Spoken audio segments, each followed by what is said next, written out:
squatters refused to leave families home when they returned from holiday. Then this happens. As the sun set over the quiet suburban street, the Johnson family, Mike, Sarah, and their two kids, Emily and Max, pulled into their driveway after a relaxing 2-week vacation. The sense of ease from their holiday quickly evaporated as they noticed something odd.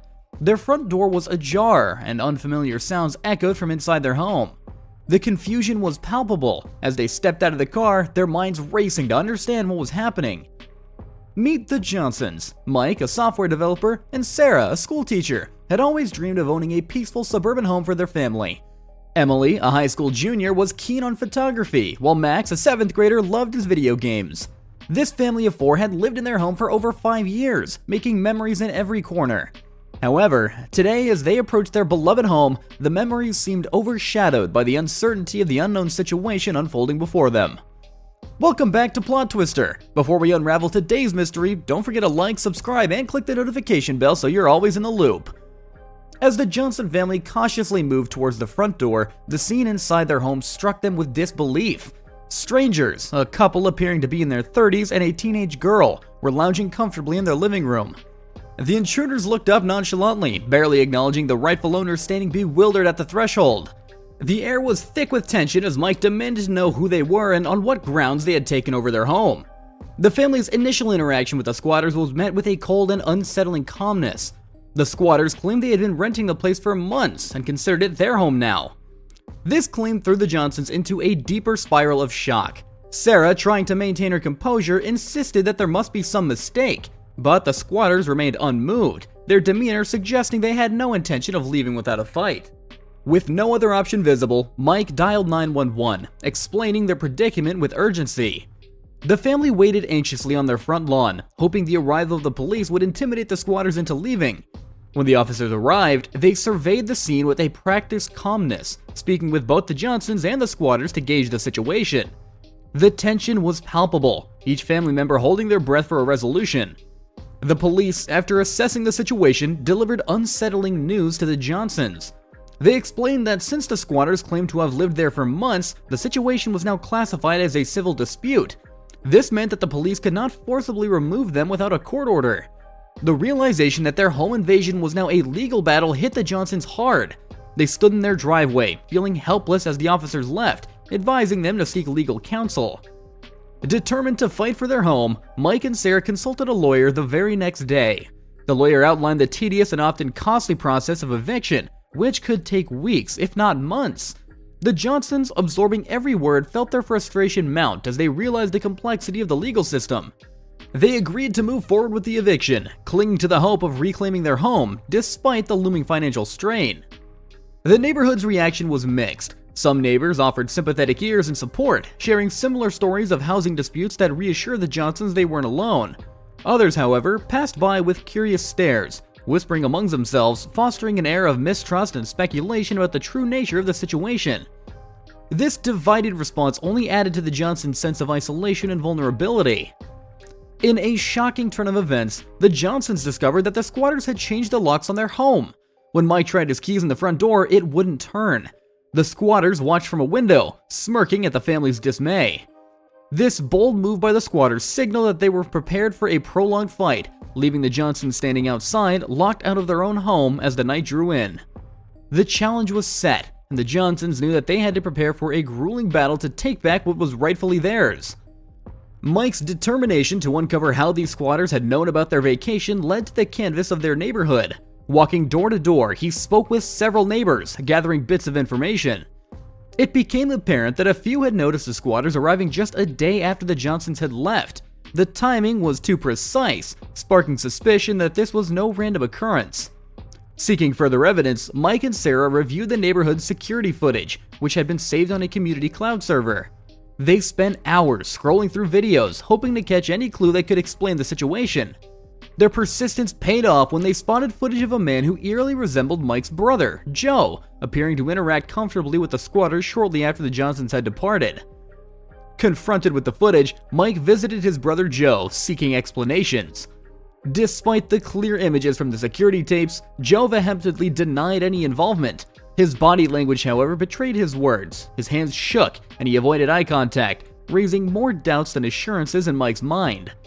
Mike left Joe's house with a heavy heart, more questions than answers hanging between them. In a new twist, Sarah discovered an unfamiliar car parked in their garage upon a brief return to the house, escorted by police to collect some personal items. The car with out-of-state plates was neither recognized by the neighbors nor registered to any known family member. This discovery added another layer of complexity to the situation, hinting at a broader conspiracy than initially thought.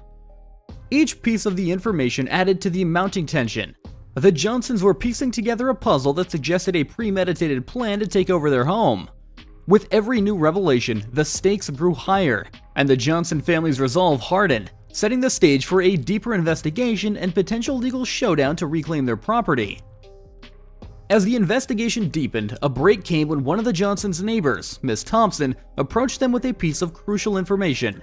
She mentioned seeing the squatters regularly receiving mail under different names, suggesting they didn't intend to establish a permanent presence. Armed with this new information, Mike and Sarah felt a renewed surge of hope, realizing this could be a significant leverage point in their case. Fueled by Mrs. Thompson's tip, the Johnsons began to meticulously document every interaction and anomaly, gathering evidence to support their claim. Mike took photographs of the mail with varying names, and Sarah kept a detailed log of dates and descriptions of suspicious activities observed around their home. This collection of evidence was methodical and aimed at proving the squatters' dishonesty and transient intentions to the court. Recognizing the need for strong legal backing, the Johnsons met with their lawyer to discuss the new developments. Together, they strategized on presenting the case, focusing on the accumulated evidence and the testimonies from neighbors. The lawyer, feeling confident with the new information, prepared a robust argument to challenge the squatters' alleged tenancy and expose their fraudulent claims. The emotional and financial toll on the Johnson family was escalating, but so was their determination to fight back. Scenes of family discussions, where Mike and Sarah reassured Emily and Max that they were doing everything possible to return to their home, highlighted their resilience. The community support grew as more neighbors came forward with offers of help and additional information, strengthening the Johnsons' case. The day of the court hearing finally arrived, and the Johnson family, accompanied by their lawyer, entertained the courtroom with a mix of nerves and determination. The weight of the weeks of stress and uncertainty seemed to converge on this moment as they took their seats, ready to present their case. The courtroom was tense. The air was thick with anticipation for what was about to unfold. Their lawyer confidently began presenting the case, laying out the extensive evidence collected over the past weeks. He highlighted the suspicious mail, the contradictory statements made by the squatters, and the testimonies from neighbors that corroborated the Johnsons' claims. Each piece of evidence was meticulously detailed, painting a clear picture of deceit and intentional occupation. As the squatters were called to present their defense, cracks began to show in their facade. Under the pressure of cross-examination, their responses were inconsistent and evasive.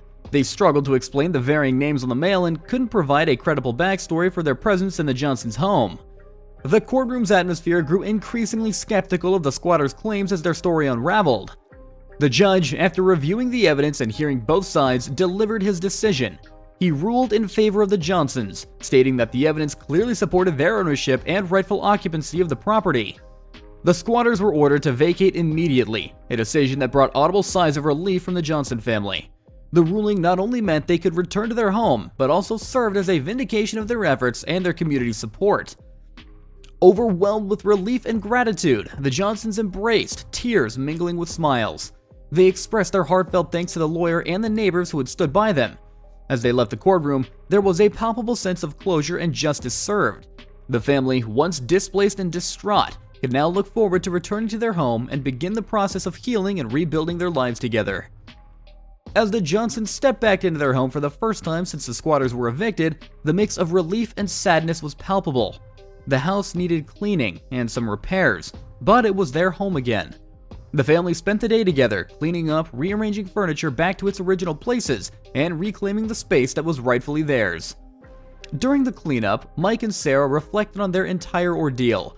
They discussed the importance of ensuring their home was secure in the future, contemplating security upgrades like new locks and a better alarm system. They also planned to stay more connected with their neighbors, recognizing the crucial role the community played in their ability to reclaim their home. In an act of gratitude and community spirit, the Johnsons organized a neighborhood barbecue. It was a way to thank everyone who supported them, shared information, or simply offered kind words during their struggle. The event was filled with laughter and camaraderie, reinforcing the bonds within the community and giving the Johnsons a sense of closure and new beginnings. Towards the end of the barbecue, Mike shared a revelation with the community. He revealed that the investigation uncovered Joe's indirect involvement with the squatters. It was Joe who had suggested the Johnsons' house as an easy target, misled by a misguided grudge against Mike over an old family matter. This betrayal was a hard pill to swallow, but the community's support helped the Johnsons feel less alone. What are your thoughts on the twists we uncovered today? Comment your ideas below, and make sure to like and subscribe for a daily dose of drama and mystery. See you later with another twist.